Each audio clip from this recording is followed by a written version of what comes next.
Buon pomeriggio, un'altra puntata di preview, la seconda di questo 2026, come è la seconda giornata di ritorno con il Catania che attende la Cavese al Massimino Fortino rosso-azzurro fino ad ora, dove il Catania attende e spera di poter riprendere a correre in modo veloce come ha fatto fino ad ora nel girone d'andata. Parleremo soprattutto di questo, ma ovviamente anche di mercato e della situazione in casa Trapani. Lo faremo con il nostro Franco Cammarasana dopo la penalizzazione di ieri. Ma intanto vi presento i miei ospiti in studio, un abitué per noi, Carlo Breve. Ciao Carlo. Buon pomeriggio Marco, buon pomeriggio a tutti. Ciao Carlo, grazie. E auguri, perché noi non ci siamo visti. Non ci siamo visti, per me è la prima, del 2026. La prima del 2026, anche per il nostro Luca Di Gregorio, anche lui quasi abitué. Ciao Luca. Auguri. Buonasera a tutti, auguri di buon anno a tutti quanti. Bene, smetteremo prima o poi di farci gli auguri, anche perché siamo arrivati a una data abbastanza vicina, quasi al Ferragosto, no, a parte gli scherzi. Invece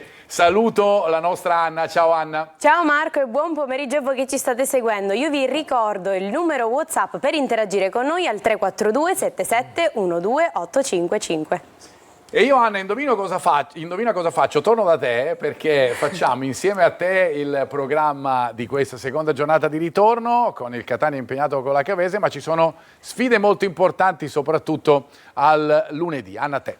Vi presento la 21esima giornata di campionato che inizia questa sera alle 20:30 con Cerignola Potenza. Domani alle 14:30 Latina Trapani, alle 17:30 Crotone Altamura e Sorrento Foggia. Domenica 11 gennaio alle 12:30 Casarano Atalanta Under 23, alle 14:30 Catania Cavese Monopoli Siracusa e alle 17:30 Casertana Benevento. Si chiude la 21esima giornata lunedì 12 gennaio alle 20:30 con Giuliano Picerno e Salernitana Cosenza.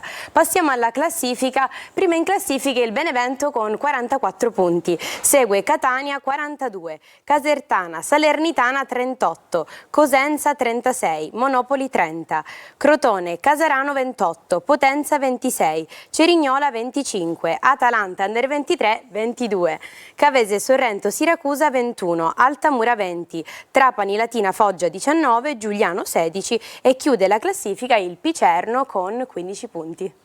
Grazie Anna, ritorno da te fra poco perché parleremo di social, ma ovviamente aspettiamo anche i vostri messaggi. Io volevo commentare insieme quella classifica soprattutto per il Trapani, Carlo, perché chiaramente è un colpo. Abbiamo letto anche e visto, commentato tutto quello che è successo per la squadra di pallacanestro, per la squadra di calcio. Siamo in questa situazione con 7 punti in meno che si sommano agli 8 di inizio stagione per una classifica che è abbastanza evidente.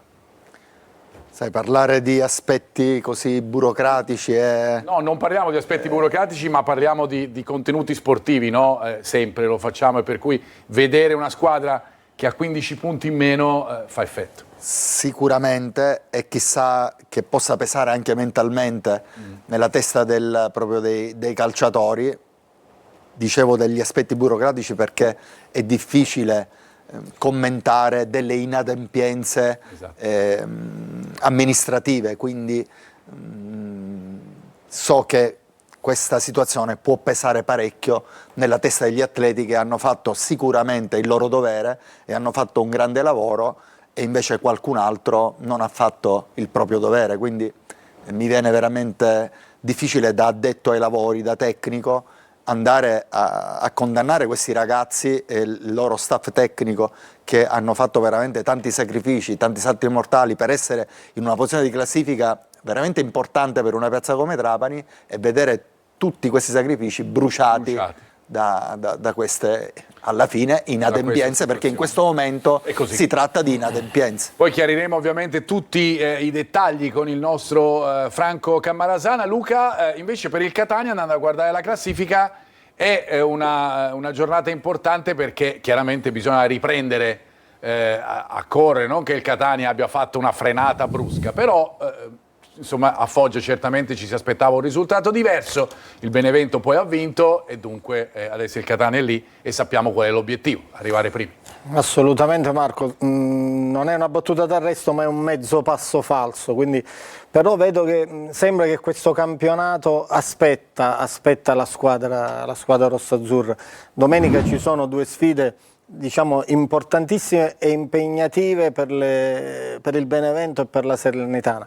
Il Catania sulla carta ha un impegno più abbordabile. Ecco, questo turno di campionato può riportare, secondo me, il Catania di nuovo in testa o comunque avvicinarsi al Benevento o staccare un po' di più la Salernitana, perché non è facile giocare con Cosenza e Casertana. C'è anche il mercato ovviamente in tutto questo, poi ne parleremo perché oltre Bruzzaniti il Catania ha la possibilità di centrare altri colpi di mercato, entreremo nel vivo poi durante la trasmissione, ma ci sono motivi per essere ottimisti anche per quanto riguarda alcuni giocatori simbolo del Catania, come Cicerelli che ha postato, e torno dalla nostra Anna, perché ha postato Cicerelli una storia su Instagram in cui si vede che cosa, Anna? È una delle notizie più belle per questo inizio anno perché si vede Cicerelli che 36 giorni dopo l'infortunio muove i primi esercizi con il pallone e questo video rincuora tantissimo i tifosi rossoazzurri.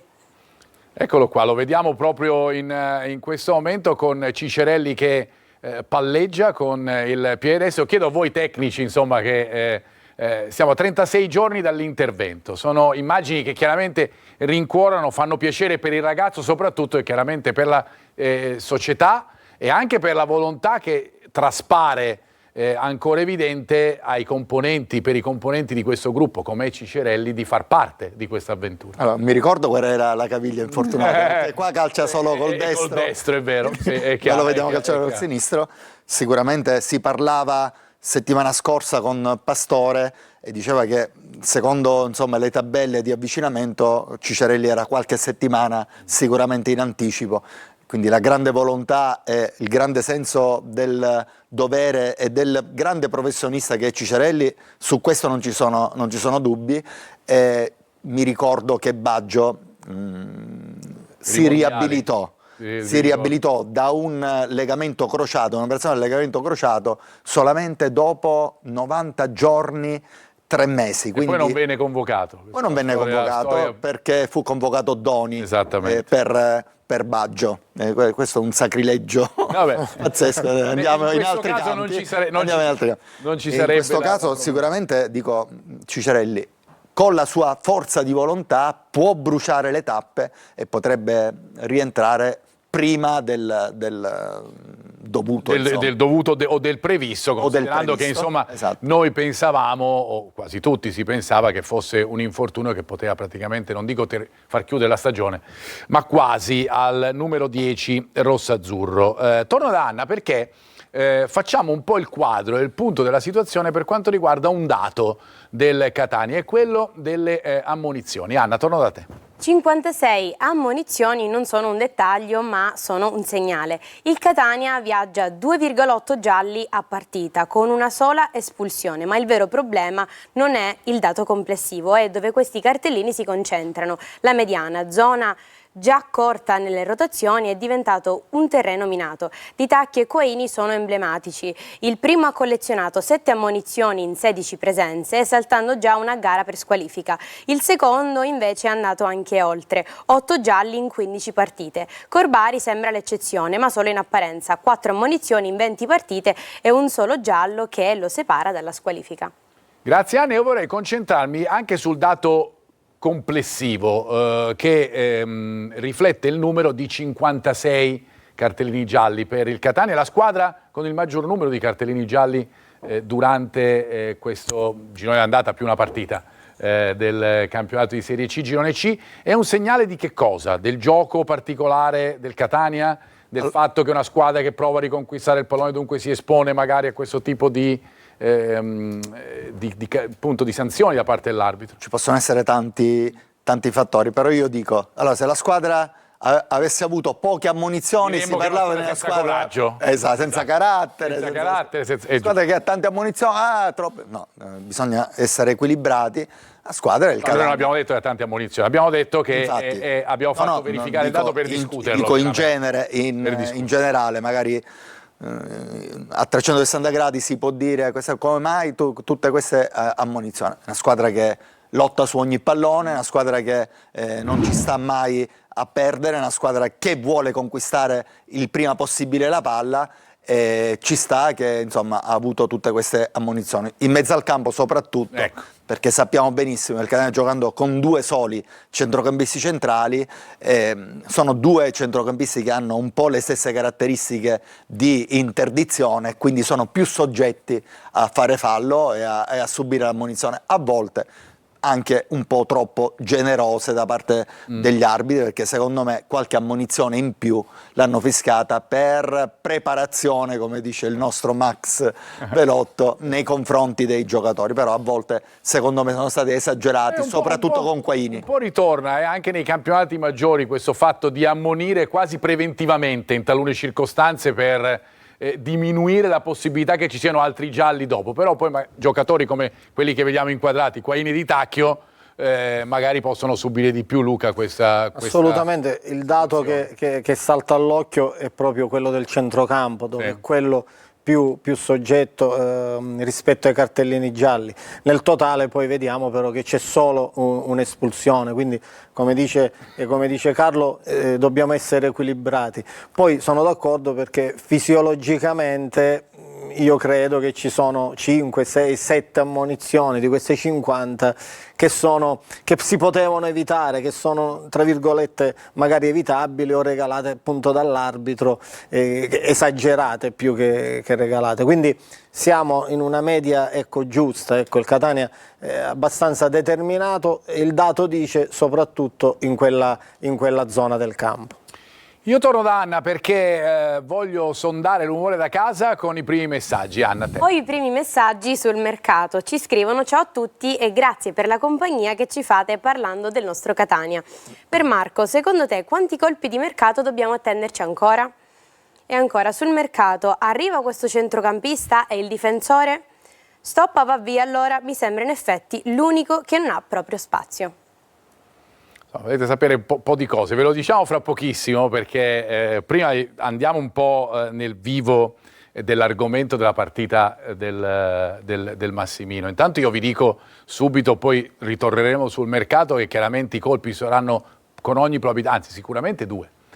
Poi sulla base della situazione Stoppa ci potrebbe essere un altro innesto in casa Catania, ma ne parleremo fra pochissimo. Intanto io vi voglio far vedere i primi dati tattici legati alle due squadre. Non c'è Ermanno con noi, sarò obbligato io a fare un po' da collante. Ormai hai preso tanto a fare un po' da collante in questa situazione. Andiamo a vedere, soprattutto partiamo dalla situazione della Cavese, perché è una squadra che può subire le ripartenze. E allora vi facciamo vedere questo taglio perché la squadra di Prosperi può subire le manovre veloci degli avversari, soprattutto se le squadre avversarie sanno muovere bene e velocemente la palla da un lato all'altro del campo. Una caratteristica sempre costante, sempre presente, lo vedrete anche in questi video, è la presenza dei 3 difensori a protezione della porta. Li vedete qua,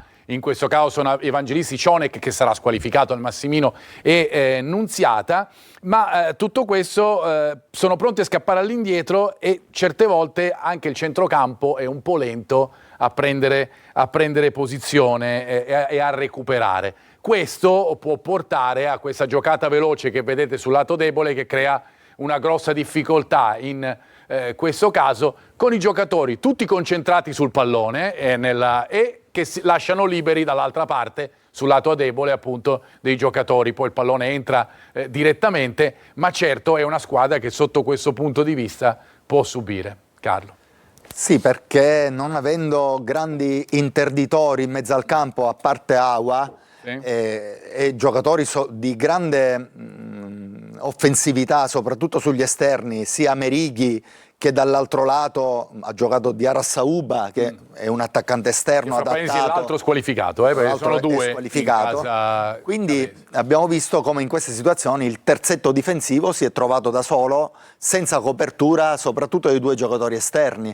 E quindi, mentre il Catania è molto attento nella fase appunto di transizione negativa a difendere a 5, vediamo che la Cavese trova qualche difficoltà, secondo me proprio per gli interpreti dei due esterni di centrocampo, che quasi sempre si trovano un po' al di là, ecco, Ora ad esempio al posto di Diarra Sauba dovrebbe giocare Pelamatti, in questo caso probabilmente è un giocatore magari con caratteristiche diverse rispetto a Diarra Sauba. Sicuramente un po' più difensivo rispetto a Diarra Sauba, però non credo che cambi. Sicuramente più offensivo rispetto ad Amerighi. Certo. Quindi è sempre un giocatore di fascia, e un po' di partite che non gioca. Il Catania credo che sulle proprio due corsie esterne potrebbe trovare i punti deboli per scardinare questa difesa. Con Luca io voglio tornare invece a quello che Carlo ha sentito in diretta dopo la partita dello Zaccheria da Toscano, cioè il fatto che magari con i trequartisti che non siano Lunetta, per cui D'Ausilio e Jimenez, il Catania riesce un po' meno a riempire lo spazio all'interno dell'area di rigore, un po' meno a dare un appoggio alla manovra di Forte, come fa Lunetta, che probabilmente rientrerà nella partita con la Cavese.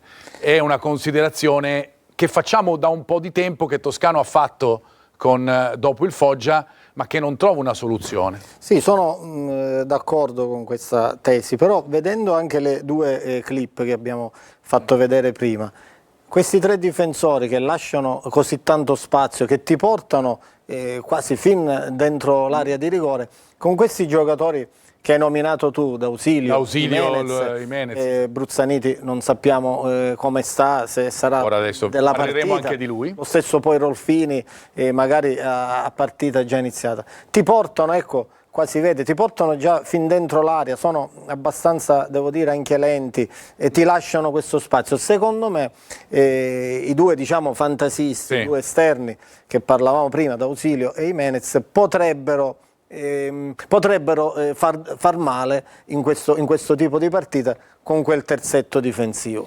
Ma io ti ho fatto questa domanda anche perché andiamo a vedere il secondo taglio che ci ha preparato il nostro Ermanno, perché andiamo a parlare proprio dei trequartisti del Catania e voglio sentire ovviamente Carlo su questo. Vedete questa azione dove troviamo sia D'Ausilio che Jimenez, con lo smarcamento dei due, il pallone è lungo da parte di Higuaín che va a pescare Jimenez subito sulla destra. In questo caso ci sarà una conclusione con il giocatore del Catania che rientrerà e andrà a colpire di sinistro, ma l'idea è che la vicinanza del gioco veloce proposto dai due trequartisti dopo l'assenza di Cicirelli può essere una mossa che può spezzare un po' quel castello, il castello che vediamo della Cavese. Questa è l'altra occasione con D'Ausilio che corre e che va a servire proprio Jimenez, in questo caso i due, anche in questo caso vicini, il pallone che arriva in mezzo all'area, il rimorchio di Jimenez, il tiro di sinistro è stata l'occasione migliore del Catania nel primo tempo, in un primo tempo secondo me buono dei rossazzurri con il Foggia, almeno fino al 30° minuto. Allora, mezz'ora sicuramente di grande Catania, che dominava la partita. Il Foggia era praticamente consegnato, si è consegnato per i primi 30 minuti al Catania. Mezz'ora in cui il Catania però ha creato poche occasioni da gol. Questo è un dato di fatto, l'unica questa qua con Jimenez. Tante situazioni, almeno 5-6, dove si doveva sfruttare meglio la qualità di D'Ausilio e di Jimenez, che hanno fatto quello che volevano. Messi in condizione da tutta la squadra, la manovra della squadra, di arrivare in fondo e creare le situazioni per poi trovare l'uomo libero. Le scelte sono state sempre sbagliate, a parte l'ultima di Jimenez, dove ha calciato bene, è andata fuori di un soffio. Dopo questa mezz'ora io non credo che domenica giocheranno entrambi. No. Io credo che domenica ci sarà spazio sicuramente per un attaccante che è diverso da entrambi, che sappia attaccare la profondità e stare più vicino a Forte. Abbiamo visto come l'ingresso di Rolfini dal 60° in poi abbia poi concesso. Parleremo anche di questo, perché poi c'è un dibattito anche in atto, no? Se è un Catania che anche con l'avvento di Bruzzaniti può magari modificare un po' il sistema di gioco in 1-2 lì davanti, piuttosto che in 2-1. Ma Bruzzaniti è pure uno che sa attaccare bene alla profondità, quindi è più attaccante rispetto ad Ausilio, Jimenez. Dietro 2 punte, Bruzzaniti. No, è una seconda punta, un po' un giocatore come Cicerelli, ecco, Okay. più attaccante di Cicerelli. Più attaccanti Cicerelli, più centrale. Andiamo sul mercato perché c'erano le domande dei nostri telespettatori. Allora, per quanto riguarda il centrocampo, i 2 colpi che il Catania deve fare sono sicuramente centrocampo per sostituire Aloi, questo lo sappiamo, è un dato di fatto, e poi in difesa probabilmente per rinforzare la mediana con la partenza probabile di Martic. La situazione qual è? Per quanto riguarda Jabua, il giocatore che gioca nell'Avellino ma è di proprietà dell'Atalanta, i dialoghi sono attivi con l'Atalanta, anzi c'è un Catania e un Atalanta che si guardano anche a livello positivo per il futuro, che non è una notizia malvagia per quanto riguarda il Catania, perché sappiamo l'Atalanta non è solo l'Atalanta Under 23, ma è l'Atalanta in generale, per cui una prospettiva futura di una buona collaborazione con la squadra bergamasca non è male. Il punto legato a Jabua è quello dell'obbligo. L'obbligo di riscatto che chiaramente secondo l'Atalanta, che non ha fretta di cedere il giocatore, anche perché avrebbe una penale dall'Avellino qualora l'Avellino non facesse giocare il giocatore per un tot numero di partite, in questo caso il Catania chiaramente deve fare un po' di conti, perché l'obbligo di riscatto scatterebbe sia in caso di promozione sia in caso di non promozione. Capite benissimo che cambia tanto.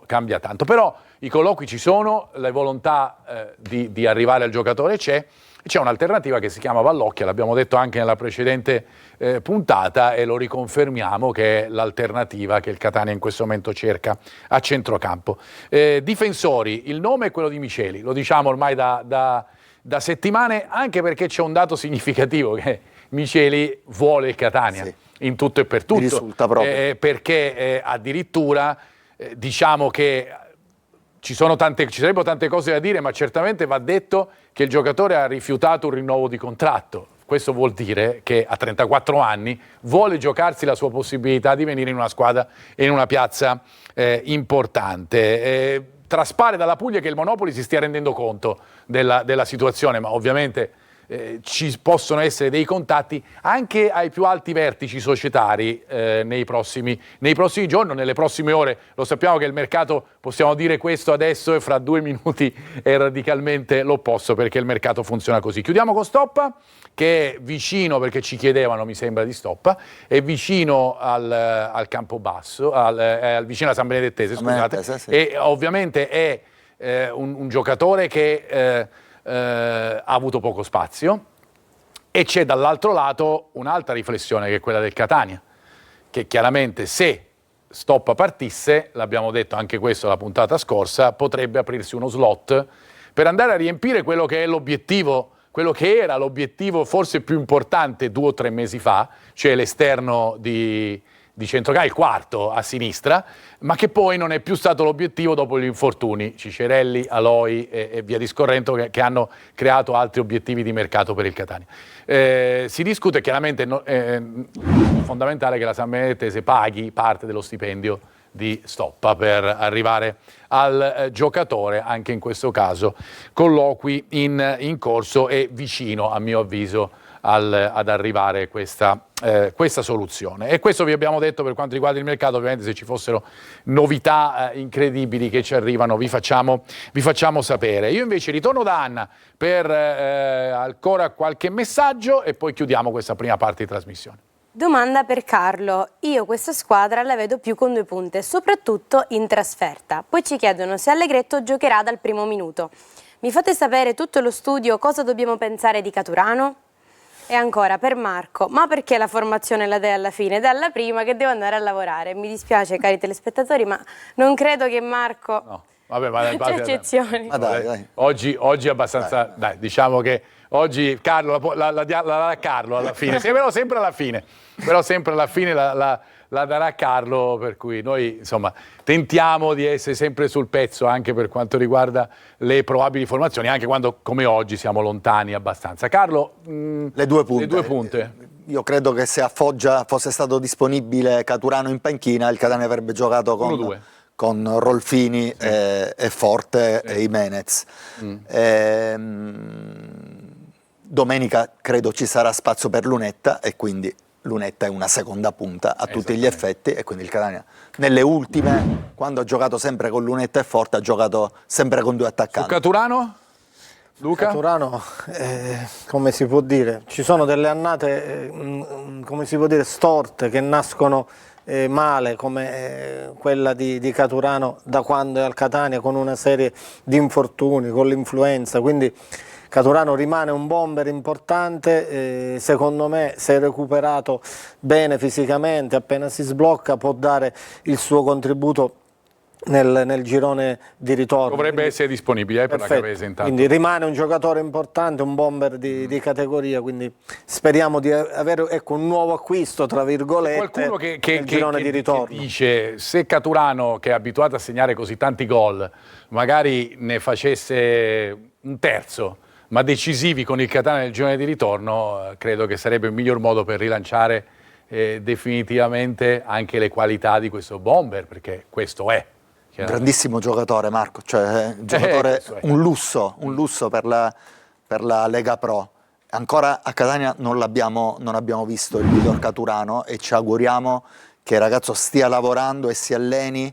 Purtroppo non possiamo vedere gli allenamenti e quindi non sappiamo, ma noi ci auguriamo che si stia allenando al meglio per mostrare al pubblico di Catania che Caturano può dare veramente tanto a questa squadra, e credo che il ragazzo abbia la voglia e l'orgoglio di dimostrarlo. Ci fermiamo qui, ci vediamo fra pochissimo con la seconda parte della nostra trasmissione. Andremo a Cava dei Tirreni anche per farci dare le ultime sulla squadra che affronterà il Catania fra poco.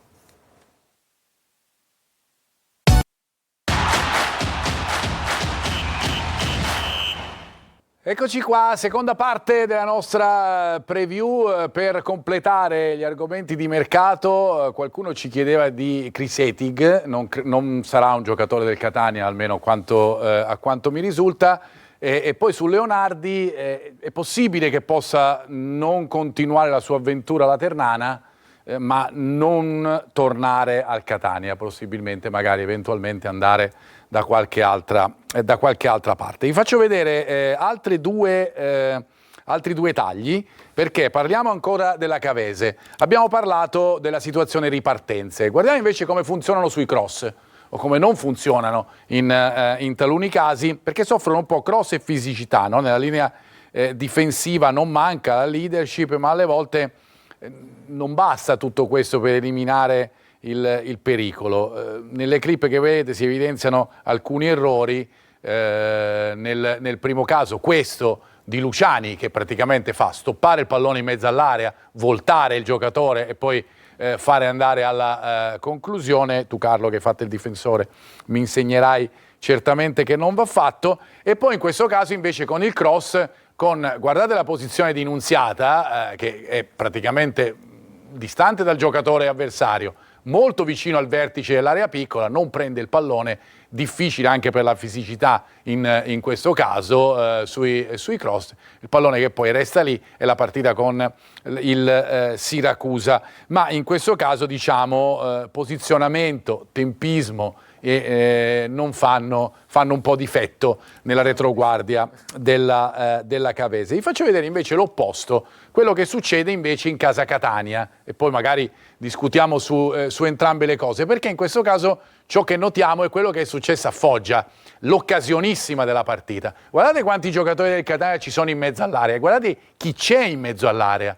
Pieraccini e Di Gennaro, ad esempio, 4 giocatori contro 4, il cross che arriva, per cui l'area è riempita in questo caso, con Casasola che va a fare il cross dalla parte opposta, il cross che arriva e poi vabbè.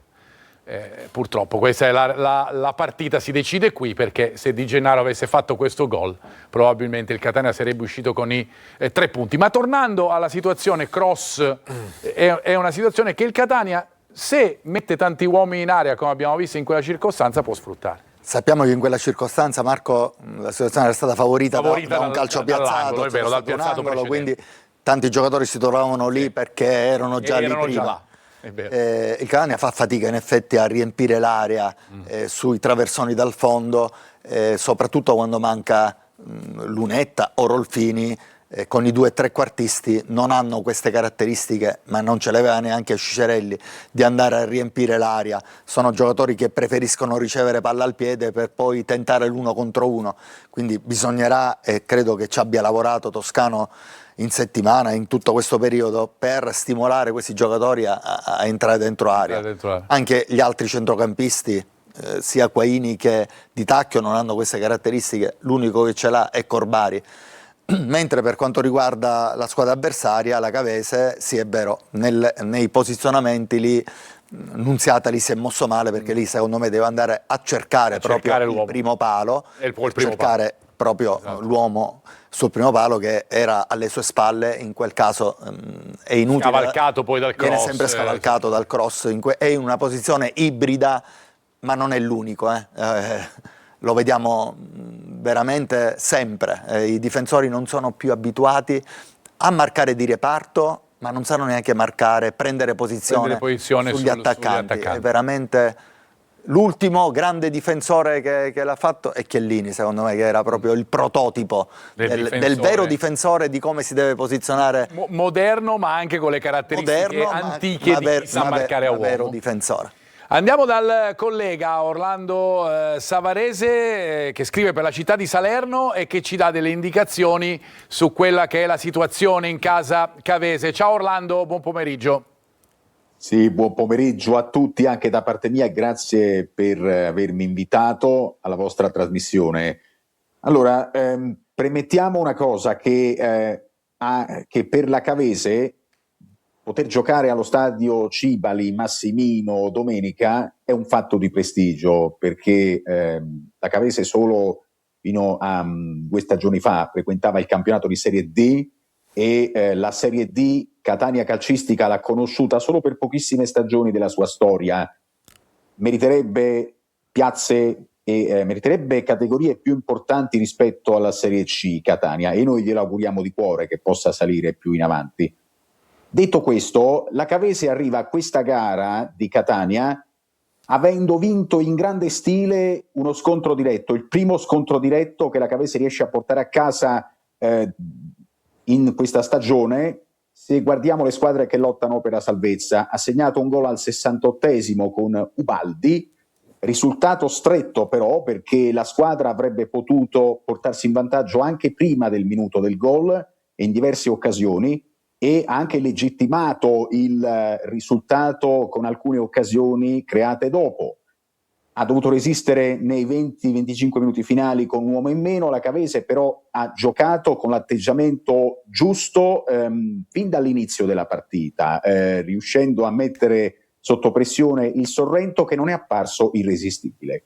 Per quanto riguarda la partita di domenica, non sappiamo che cosa la Cavese verrà a fare allo stadio di Catania sotto l'aspetto del risultato, però sicuramente l'atteggiamento è stato quello giusto sabato scorso, e provando a ripeterlo con la stessa combattività, con la stessa grinta anche a Catania, la formazione metelliana potrà certamente giocarsela alla pari con l'avversario più quotato. Orlando, poi il risultato potrà essere... Prego. Orlando, senti, appunto andando proprio nel caso specifico verso la partita, chiaramente tu hai detto giustamente che è una squadra che viene da un ottimo risultato con un'avversaria diretta che viene qui senza grosse pressioni, normale in una piazza come Catania, però anche senza 2 giocatori che sono Cionek e Diarrasuba. Come li sostituirà Prosperi? Per quanto riguarda la sostituzione di Cionek, che è stato ammonito per la 5ª volta in campionato proprio nei minuti finali della gara con Sorrento, al momento il maggiore indiziato è Evangelisti, che ha più anni di esperienza di questa categoria rispetto a Bolcano, l'ex calciatore del Trapani, che non abbiamo ancora visto all'opera, anche perché è chiuso in quel reparto.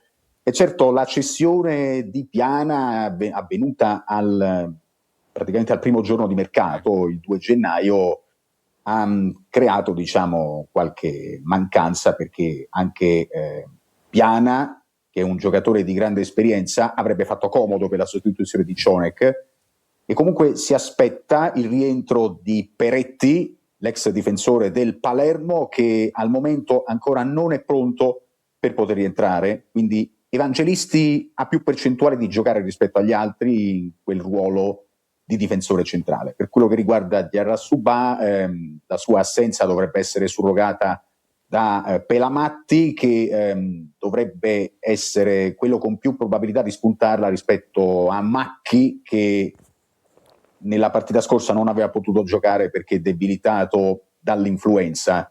Chi sta meglio giocherà, Marco.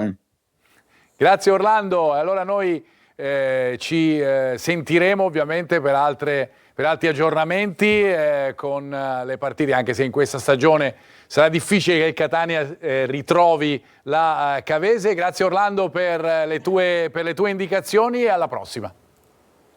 Grazie a tutti, buona giornata. E allora io invece ritorno da Anna perché voglio sentire altri messaggi dei nostri amici da casa. Per breve, secondo me servirebbe un centrocampista con caratteristiche diverse rispetto a Di Tacchio e Quaini. Cosa ne pensa il prof? Mi dispiace per Messicano, dispiace anche a noi, ci manca tanto. Buonasera a tutti voi studio, domenica un solo grido, a battere la Cavese e riprenderci il primo posto perché siamo la capolista e vogliamo la B. Buon pomeriggio a tutti, complimenti a Luca Di Gregorio e Carlo Breve per l'ottimo lavoro che stanno svolgendo per le rappresentative siciliane FIGC. Forza Catania sempre, Elia da Trecastagni. Allora, complimenti ragazzi, anche da parte mia, così almeno mi unisco ai complimenti che vi arrivano, passando dal sorriso alle lacrime. C'è da piangere il fatto che non abbiamo più Turi Di Stefano. Ne abbiamo parlato chiaramente anche nei nostri telegiornali, ma volevo che anche voi esprimeste un ricordo. Proprio se tu mi dici come ti ricordi mister Di Stefano, sempre col sorriso, sempre anche nei momenti, sempre allegro, sempre grande empatia con tutti, e quindi lo voglio ricordare col sorriso mister Di Stefano. Sempre a disposizione di tutti e sempre con una parola buona, anche per noi giornalisti, che insomma non sempre siamo, tranne me, simpaticissimi. No, sto scherzando. Anch'io lo voglio ricordare con affetto per quel suo modo di stare in un campo di calcio, anche nei momenti duri, brutti, sempre col sorriso. Un aneddoto: è stato il mio primo allenatore, mi ha fatto esordire a 15 anni e mezzo in prima categoria a San Gregorio, quindi per me è un ricordo speciale per il mister Di Stefano. Ed era giusto che appunto volevamo veramente ricordare anche noi Turi. Andiamo a vedere ancora, vi faccio vedere ancora qualche taglio tornando alla partita, partendo invece dalla situazione di attacco della Cavese, perché vi faccio vedere la ricerca dei cross e degli inserimenti per quanto riguarda i giocatori di Prosperi. Vedete in questo taglio, non avendo grandi torri davanti, ricercano il cross. Quando ricercano il cross lo fanno per premiare spesso e volentieri l'inserimento di un centrocampista, mezzala oppure quinto posto, il classico gioco un po' da quinto a quinto. E in questo caso si segnala Maiolo, che è un giocatore di qualità, che certamente potremo probabilmente rivedere anche nella partita del Massimino. Vedete qui appunto l'inserimento, il colpo di testa, il cross, per cui non va a cercare la punta specificatamente, ma un giocatore che si inserisce da dietro. A proposito di rappresentativa, Maiolo è un 2007, esattamente, quindi ha la stessa età dei nostri ragazzi, ed è un piacere vederli giocare con grande qualità, perché è un giocatore strutturato, che ha qualità, gamba, fresco, e quindi è un piacere vederli giocare in Lega Pro. Sì, loro cercano di sfruttare proprio gli inserimenti, perché non hanno giocatori di ragionamento e di geometria, a parte Aua in mezzo al campo. Hanno giocatori di gamba, addirittura in certe partite ha giocato Fella da mezzala, e quindi anche col 3-5-2, se dovessero giocare col 3-5-2, ci sarà fella tra le due in questo centrocampo, quindi un centrocampo che sicuramente in termini propositivi e di qualità ha tanto da dare, e in termini di contenimento il solo Aua un po' meno, anche se, ripeto, il ragazzo è strutturato fisicamente e quindi può andare a fare anche da legna in mezzo al campo. Andiamo a vedere invece come si comporta il Catania sui cross, poi fra poco vado da Franco Cammarasana, che vedo già pronto per parlare con noi, perché c'è tanto da parlare per quanto riguarda il Trapani, anche se Franco sarà bravissimo, lo farà come sempre. Ciao Franco, buon pomeriggio anche a te. Ciao. Lo farà benissimo in pochi minuti. Intanto io vi faccio vedere invece ancora come si comporta il Catania sui cross. L'abbiamo vista ad esempio in un'occasione a Foggia. Vedete che sono posizionati bene, no? I difensori del Catania in questo caso, attenti nelle marcature, copertura dello spazio, ma basta la disattenzione di un singolo per poi creare questa situazione, la disattenzione soprattutto dei centrocampisti in questo caso, il lavoro dei compagni, no? Quaini e Jimenez che lasciano libero lo spazio al limite dell'area, e che cosa succede? Che poi arriva la conclusione che viene sventata da Pieraccini con un salvataggio su questa conclusione di D'Amico, che stava andando verso la porta difesa da Dini. Allora, qui è pigro Quaini a rientrare e a mettersi in una posizione per aiutare la difesa, perché si vedeva che la palla poteva arrivare lì in mezzo, e quindi lui deve lì andarsi a integrare vicino ai difensori centrali per creare lì uno schermo. Jimenez è più distante da lui, chiaramente più difficile per Jimenez da arrivarci, lui ci poteva arrivare prima, e quindi lì è stato bravo anche D'Amico a trovare quello spazio libero, e bravissimo lì Pieraccini a immolarsi e evitare, perché lì è stata la grande occasione per il Foggia, e da quella occasione il Foggia ha iniziato ad avere coraggio. Ha preso un po' più di spunto. E la partita è andata in equilibrio. Da quella situazione in poi il Catania ha finito di fare la capolista, il Foggia ha finito di spaventarsi del Catania e di consegnarsi al Catania, e abbiamo visto una partita equilibrata. È il discorso dell'approccio di cui parla sempre Toscano. Non è che l'approccio del Catania è stato negativo, come dicevi tu, ci sono state poche occasioni vere da gol. Se il Catania avesse concretizzato una di queste occasioni, probabilmente la partita sarebbe cambiata. A proposito di situazioni di equilibrio, io invece vado in una piazza dove l'equilibrio manca un po' da tempo, e soprattutto nell'ultimo periodo. Ritorno dal nostro Franco Cammarasana, situazione in casa Trapani subito dopo la notizia di ieri di ulteriori 7 punti di penalizzazione, in totale fanno 15. Franco, di nuovo buon pomeriggio. Assolutamente, che in pratica relegano il Trapani in zona play-out, e adesso deve guardarsi alle spalle, perché c'è il rischio concreto di essere coinvolto nella lotta per non retrocedere. Oltre ai 7 punti, fra l'altro, ricordo il Trapani ha avuto un'ammenda di 6.500 euro, e oltre alla sanzione nei confronti del presidente Antonini, 4 mesi di inibizione più 1.500 euro di multa. E i guai per il Trapani non sono, parlo di guai con la giustizia sportiva, per il Trapani non sono finiti, perché il prossimo 22 gennaio verrà esaminata dal Tribunale federale l'ultimo deferimento, i contenuti dell'ultimo deferimento, quello di giorno 3 di questo mese. Trapani è atteso anche per quanto riguarda il ricorso che tempo fa ha fatto per quanto concerne la squalifica, la prima squalifica, la prima inibizione, la prima penalizzazione di 8 punti. Il giorno 13 questo ricorso verrà esaminato dal Consiglio di Stato, perché il Trapani ha esperito senza successo tutti i gradi di giudizio precedenti, sia per quanto riguarda la giustizia sportiva che la giustizia ordinaria, mi riferisco al TAR.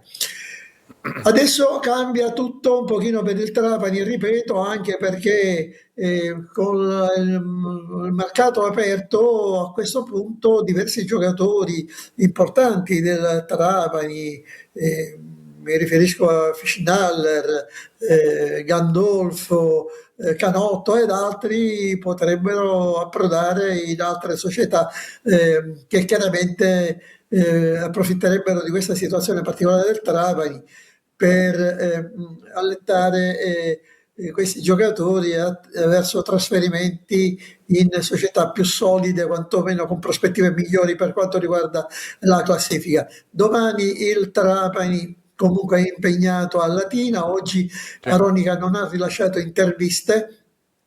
Non ci sono novità per quanto riguarda il mercato, in teoria sono tutti disponibili, tranne chiaramente quelli che già sono andati via. Mi riferisco ai tre: Carriero, Ciotti e Negro. Non ci sarà Canotto perché è ancora in lista di partenza. Gli altri almeno sulla carta sono tutti disponibili.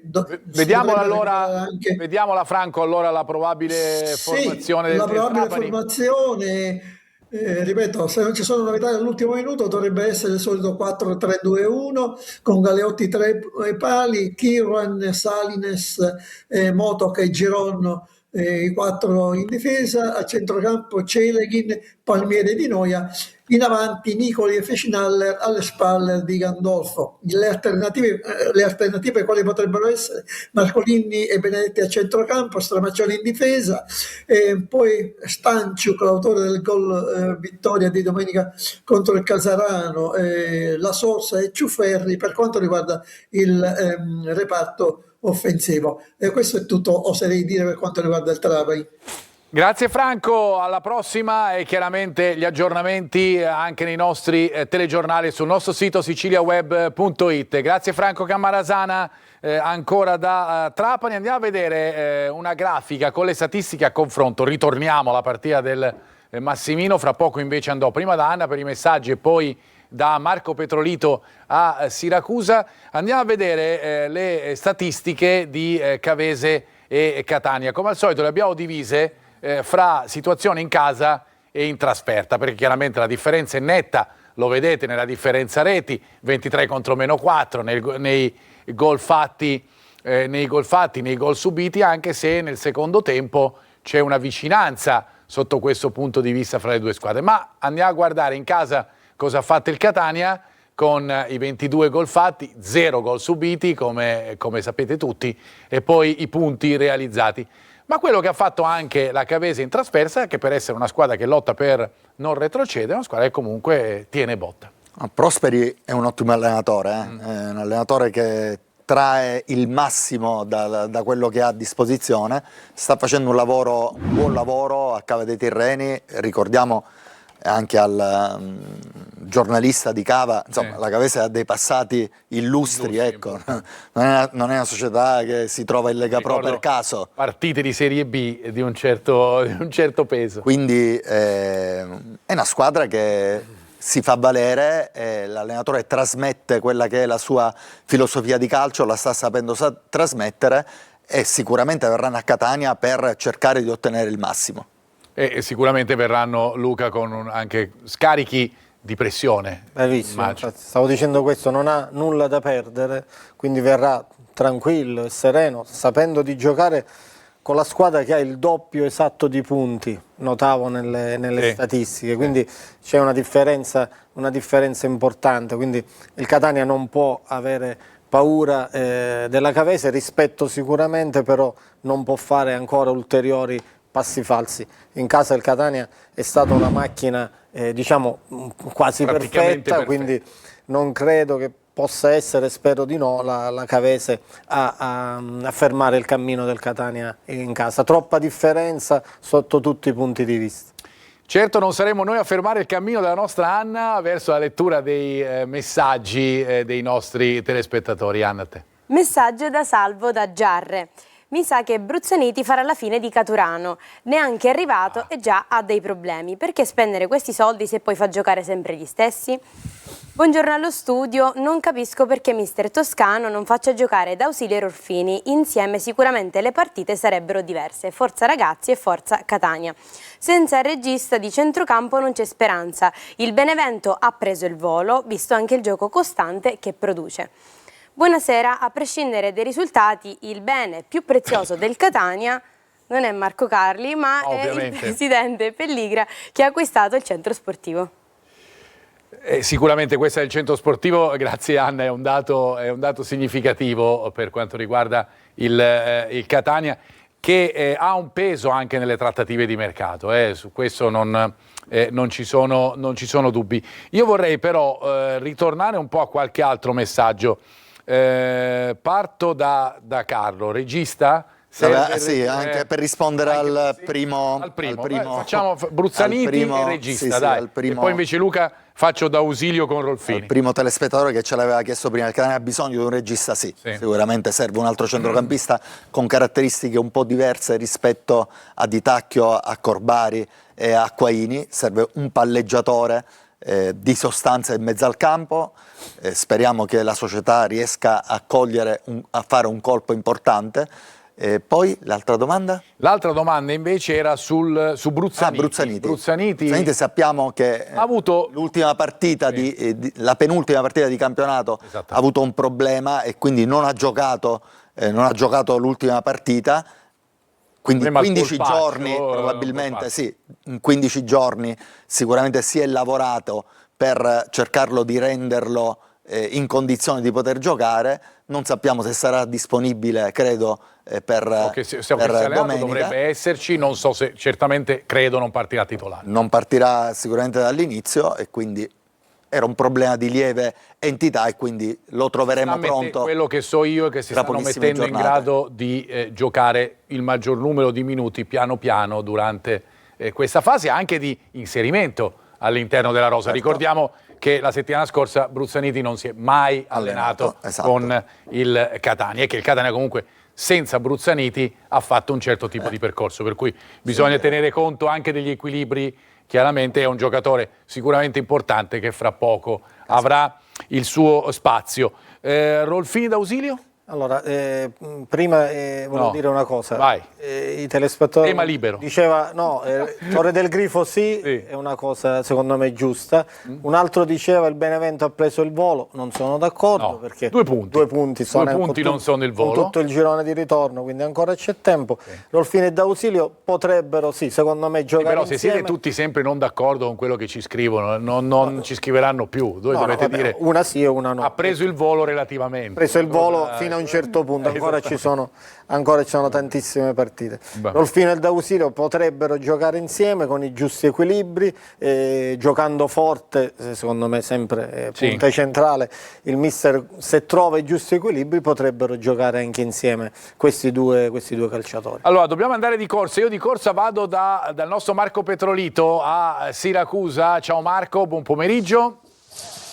Buon pomeriggio Marco, buon pomeriggio a voi tutti in studio. Allora, situazione, perché anche lì a livello societario, insomma, non è che proprio si respiri aria eccezionalmente positiva, però dall'altro lato c'è sul campo un Siracusa che sta facendo risultati eccezionali mietendo vittime di un certo valore e spessore come la Salernitana nell'ultima partita.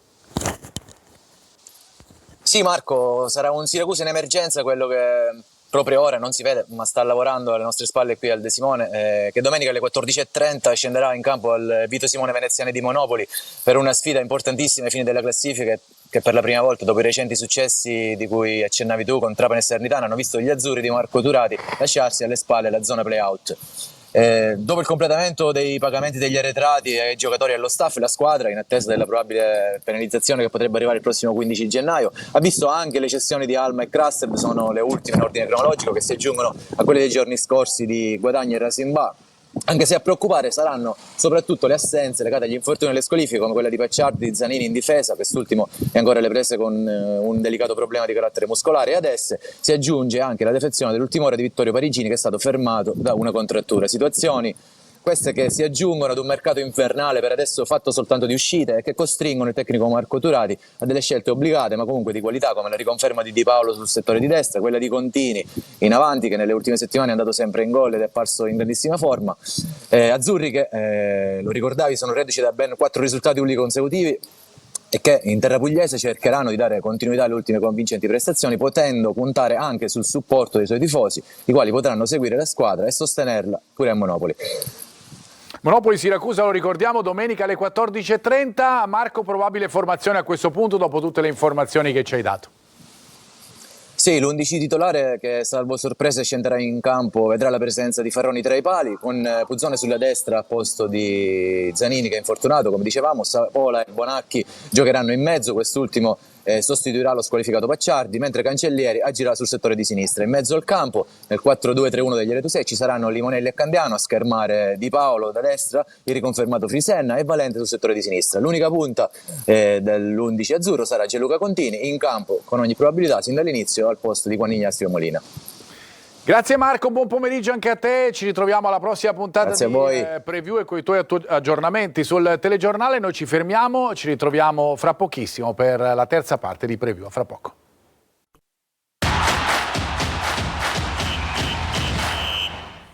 Eccoci qua, terza parte della nostra preview. Avevo perso un po' il tempo. Andiamo invece a vedere con le grafiche quelle che sono le caratteristiche dell'allenatore della squadra campana, Fabio Prosperi. Hai detto tu anche, Carlo, allenatore certamente di qualità, che è stato a Cavalli Tirreni anche come giocatore, un ruolo completamente diverso, stagione 2000-2001.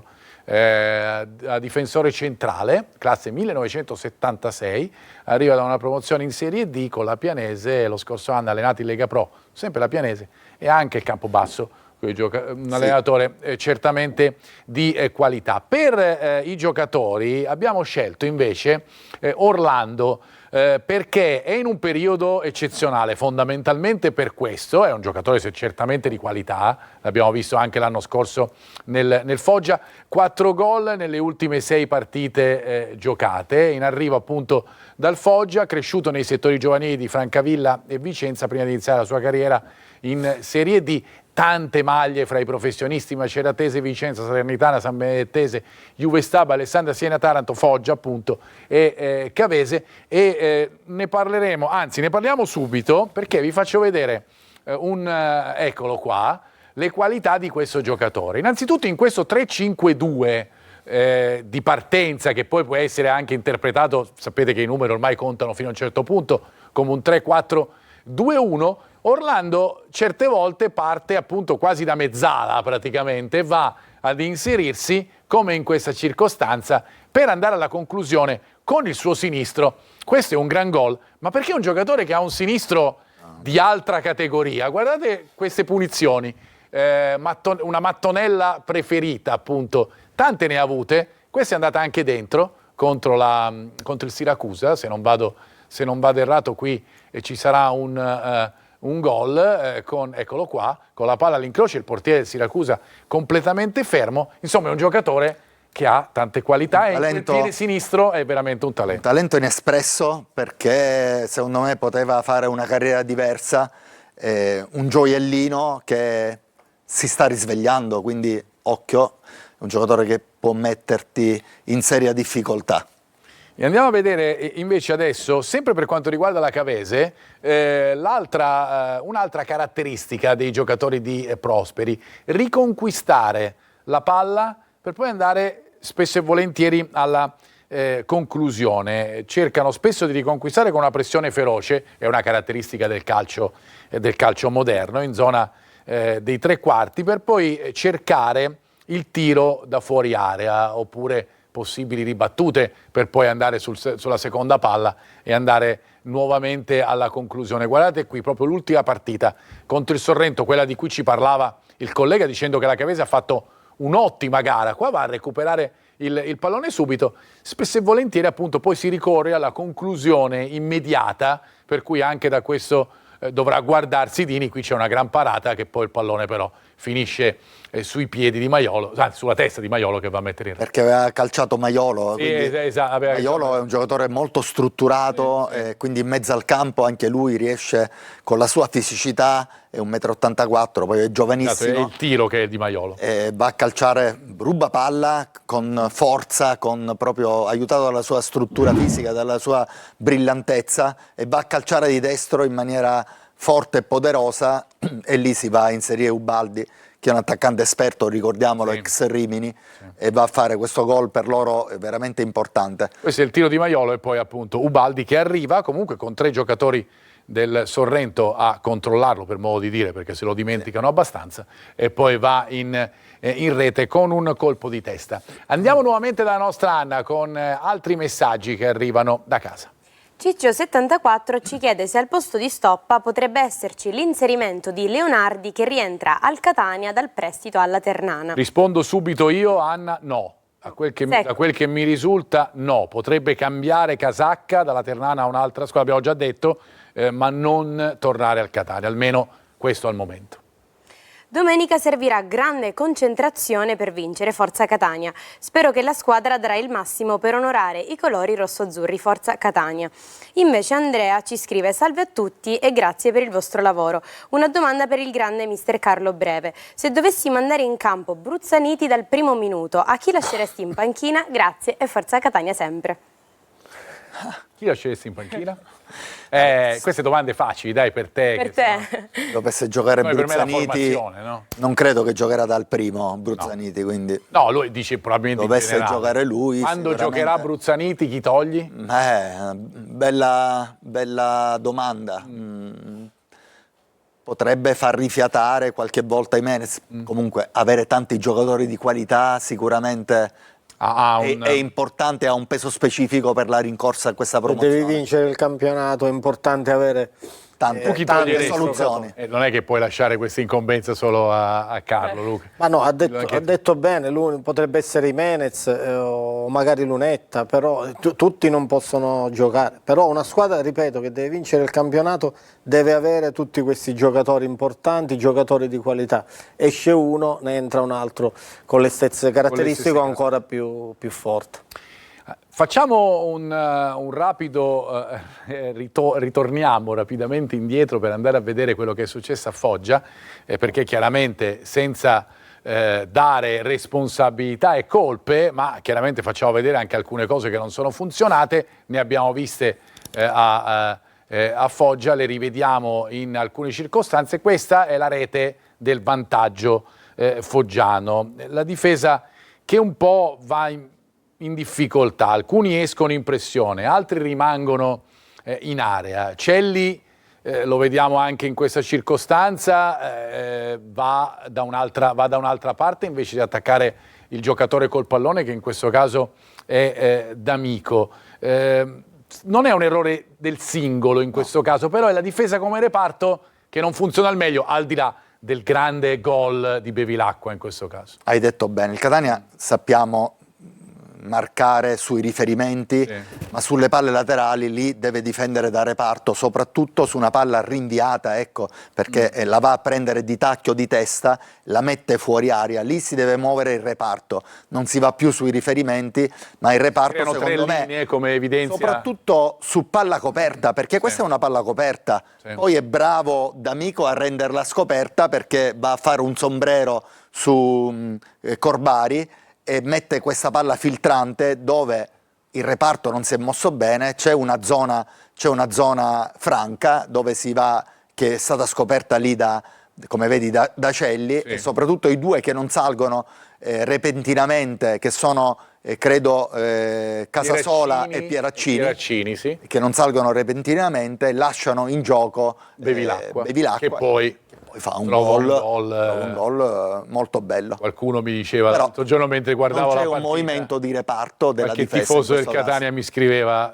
contro di noi sempre Van Basten, nel senso che Bevilacqua trova un gol veramente Dobbiamo dare merito di grande qualità anche agli avversari. Amico ha fatto due cose bellissime. Sì, è vero. Sombrero, il passaggio. E l'attaccante fa un gran gol al volo, quindi è merito, secondo me, grande qualità dei due calciatori del Foggia. Dell'attacco del Foggia, mentre il Catania chiaramente in questo caso di reparto, come evidenziato bene da Carlo, non funziona alla meraviglia. Le ultime partite della Cavese, per andare a capire il momento della squadra di Prosperi, che abbiamo visto anche e abbiamo evidenziato anche nei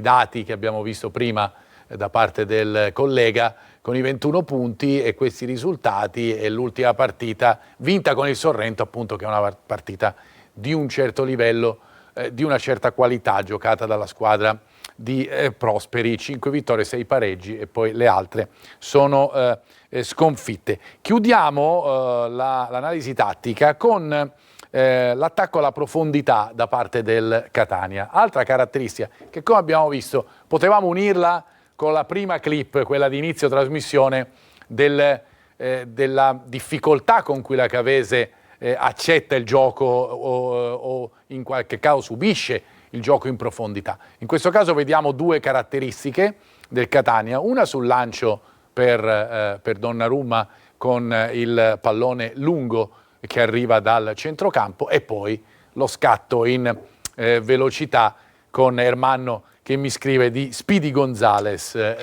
Rolfini, e ci sta, perché veramente Rolfini va a recuperare, a proposito di messicano, no? Va a recuperare un paio di metri al suo difensore, qui meritava il gol, vabbè, poi deviazione, palla lì, ma è certamente una soluzione per il Catania anche questa, e l'abbiamo visto che può far male alla difesa della Cavese. Sicuramente, se sfruttato bene Lunetta o Rolfini possono veramente mettere in difficoltà con l'attacco alla profondità la difesa della Cavese, che è una difesa molto statica, una difesa che non è brillante dal punto di vista anche della velocità, e quindi va messa in difficoltà proprio con l'attacco alla profondità. E proprio anche con qualche lancio, no? Rolfini, no, guardavo la clip, sì. Rolfini potrebbe essere importante anche a partita in corso, ecco, con quella sua velocità, quando magari la squadra avversaria è più stanca, è più sulle gambe, quindi Rolfini è veramente negli ultimi 20-30 metri diventa devastante, quindi la sua utilizzazione può essere importante anche durante la partita. E certo, e abbiamo visto, qua vediamo Donnarumma appunto sulla sinistra, e fra poco c'è quello scatto di Rolfini, è certamente un giocatore, Carlo, che appunto ha quella, come diceva Luca, ha quella velocità. Guardiamo qui, guardate qua da dove parte Rolfini, è vero che lui è già in corsa e l'avversario invece si deve girare e parte, ma in questo momento è dietro di 1 metro, è vero che è già partito da qualche metro, ma guardate cosa gli mangia in pochissimo tempo. Qui lui conosce bene i tempi di inserimento, si conoscono bene con Jimenez, sa che Jimenez gliela mette proprio in profondità perché ha la qualità di imbucare, e lui è una delle sue caratteristiche, l'attacco alla profondità, la rapidità, la velocità nei primi passi, e quindi brucia il difensore avversario che non lo vede da dietro, cerca un intervento col sinistro, buca la palla e lui va a nozze, a tu per tu col portiere. Si merita il gol per tanti motivi, in questo caso è Rizzo che va a salvare la palla, lei ha potenza, era gol, ma gli è stato annullato, in effetti non fortunatissimo sotto questo punto di vista. Aspettiamo i gol di Rolfini e di Caturano, che possono dare un cambiare, impatto. Possono cambiare queste 17 partite o 18 che ancora restano. Facciamo 18, stai facendo 18. Sulla matematica si dice 9 meno 1, 18. Insomma. Okay. Dovrebbe essere così. Vado da Anna per altri messaggi da casa. Anna.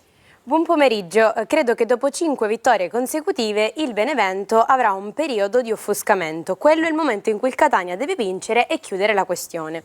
Sempre sul Benevento ci scrivono: ha ragione Di Gregorio, quale volo il Benevento? Noi conosciamo solo i cantanti il volo. Benevento a Caserta avrà partita tosta domenica, da Ciccio 74. E ancora, il Benevento comunque mi pare che comunque abbia faticato non poco contro il Crotone, ricordando anche il rosso a carico di quest'ultimi. È vero, ma insomma di partite facili in questo campionato veramente non ce n'è. Pensate, ecco, a proposito, così poi ritorno da Anna per i precedenti, andiamo verso la chiusura con le probabili. Pensate che il doppio confronto in trasferta sarà decisivo, anche perché arriva a inizio marzo fondamentalmente per il Catania, stiamo parlando di Salernitana e Benevento, sarà decisivo per la classifica finale? Sarà un crocevia veramente importante, se non decisivo quasi. Saranno 2 gare che possono segnare questa stagione, ecco. Il Catania, se non dovesse perderle entrambe, Considerando che l'Atalanta le ha potrebbe vinte tutte e due. potrebbe mettere veramente una seria ipoteca alla promozione dopo quelle due partite. Può essere lo snodo cruciale? Sì, sono d'accordo con... Ravvicinate fra parentesi perché a distanza di 4 giorni. Sì, sono d'accordo, potrebbe essere importante in un senso o nell'altro, quindi vincendo lì le due partite diventa interessante la corsa per la B. Però da qui a quelle due partite ci sono tanti altri ostacoli che si devono guardare a uno a uno e pensare a fare bene lì. Il Catania, ricordo che ha perso tanti punti fuori casa, a Foggia, a Caserta, a Potenza, quindi deve cambiare quella rotta, ecco, forse è proprio lì, se Catania riesce a cambiare rotta in trasferta, probabilmente arriverà a quelle 2 trasferte in una situazione magari diversa. Ma sai, io credo anche che la filosofia di Toscano,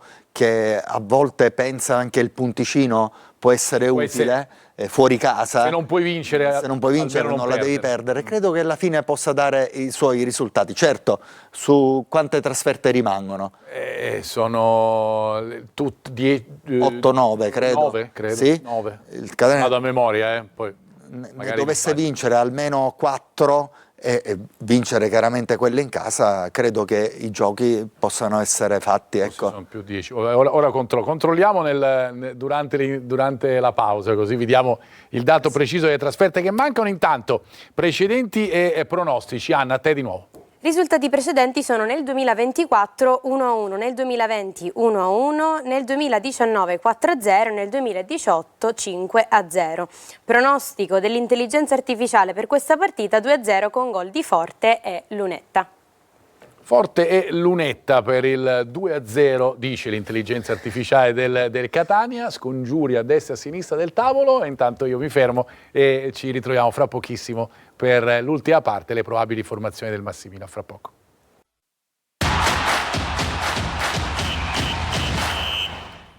Ultima parte della nostra preview, intanto vi dovevamo la risposta, sono 9, avevamo detto giusto perché il Catania ha 2 partite in seguito in trasferta ma neanche 2 di seguito in casa, che sono la partita con il Trapani e quella con il Cerignola per la squadra rossa-azzurra.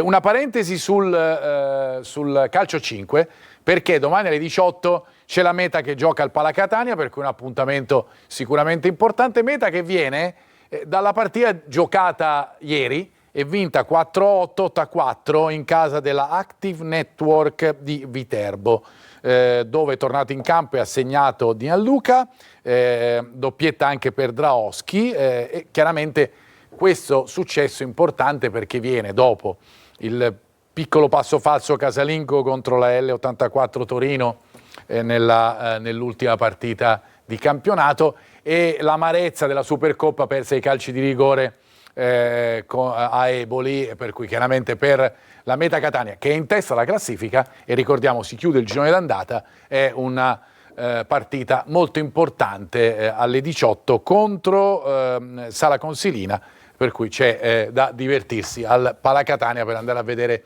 i rossazzurri con lo scudetto sul petto. Io tengo molto sempre a ricordare questa cosa, perché è molto importante per me e per chiaramente tutti i tifosi catanesi che hanno il rossazzurro nel cuore. A proposito di rossazzurri, andiamo a vedere dopo questa bella esultanza dei giocatori della Meta la probabile formazione del Catania, che vi diamo così, con Allegretto che dovrebbe essere recuperato in difesa, si allena da ieri, con Di Gennaro e Pieraccini, Casasola e Donnarumma sugli esterni, con Di Tacchi e Quaini sempre a comporre la mediana, con rientro di Lunetta insieme a Jimenez e alle spalle di Forte. Come vi dicevo, ci dovrebbero essere sia Caturano che Bruzzaniti in panchina per la partita con la Cavese. Andiamo a vedere invece la squadra di Prosperi, come si schiera. Noi l'abbiamo messa